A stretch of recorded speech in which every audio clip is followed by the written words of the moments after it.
Okay, this is another graph drawing question. Everybody loves these.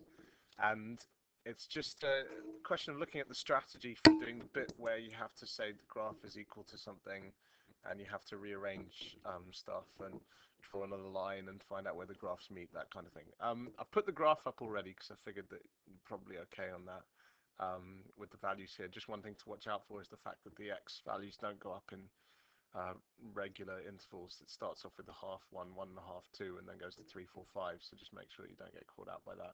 The graph itself is also a bit odd. It looks almost like a straight line. Obviously, the graph I've drawn doesn't look too much like the actual graph because I'm really bad with this pen tool at the moment. But you get the basic idea of what the graph looks like. This is the correct shape. Now, you know it's not a straight line, obviously, because you've got the x squared here and the minus 3 over x. So because it's not a 2x plus 4 or 3 minus 5x, you know it's not going to be a straight line now. The first part of the solution thing is a standard question, and this one's very easy. Whenever you get the graph you've drawn is x squared minus 3x. If you get the graph that you've drawn being equal to 0, all you need to know is where these values of y are equal to 0. Now, before I look at the graphical solution, because that's pretty obvious, just have a look at where the way these numbers are going. When x is a half, y is minus 5.75. When x is 1, y is minus 2.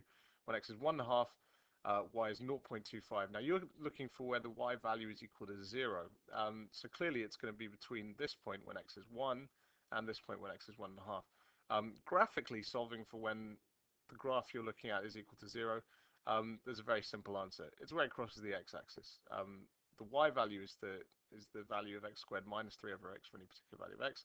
And when y equals 0, you've got where it crosses the x-axis, which although my graph isn't perhaps the most reliable source of information, it's looking like about 1.3 on my graph. It's probably closer to 1.4 in reality, but never mind. This is the bit though that I think everybody finds difficult. You've now got some other equation equals 0, and you've got to try and relate that to the graph you've drawn and somehow draw a line and figure out where they meet and then find the x values. Okay, but the key thing is working out what that line should be. Now,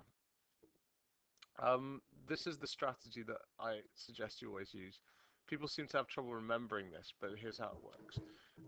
Basically, you want to write down the equation of your line. I say equation, I mean the actual formula for the line. So x squared minus 3 over x equals something.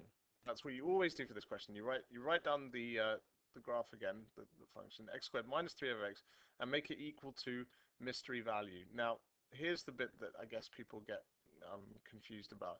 It's working out how you get to the mystery value. Well, the process is always the same. You take the equation that you're trying to solve and work out how you got from this side to your original one, and you do the same thing to the 0 over here, or whatever it is that's on the right hand side. So to get from x squared minus 2x minus 3 over x to x squared minus 3 over x, what have we done? Well, we've added 2x. To get from minus 2x to no x, we've added 2x. So we need to add 2x to this side. So over here, we have 2x. And this bit here is the line that we're going to have to draw on the actual graph. And then we find out where our red line, x squared minus 3 over x, meets the new blue line, 2x. Now, for y equals 2x, the y value is double the x value, so it's very easy to plot. When x is 1, y is 2. Or it would be easy to plot if I went so bad at this tool. And when x is 2, y is 4. When x is 3, y is 6. 4, y is 8. This should be a straight line, but I'm not sure it's going to end up like one. And so the line, there's y equals 2x. Oh, that's brilliant. Wow. Okay.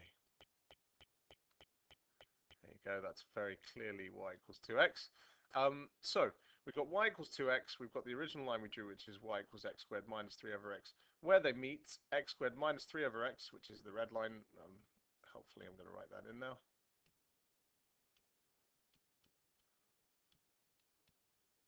That's almost legible.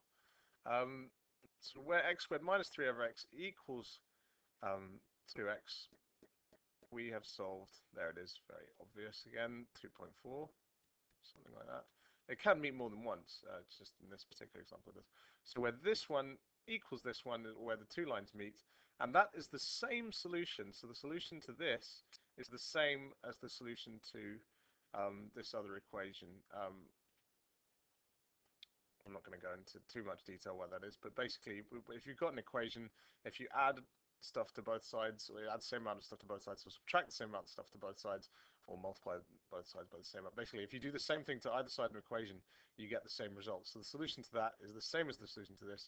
The solution to this is given by the graph. We look at the graph, we go down to where the x value is, we get 2.4. That's our answer. Simple.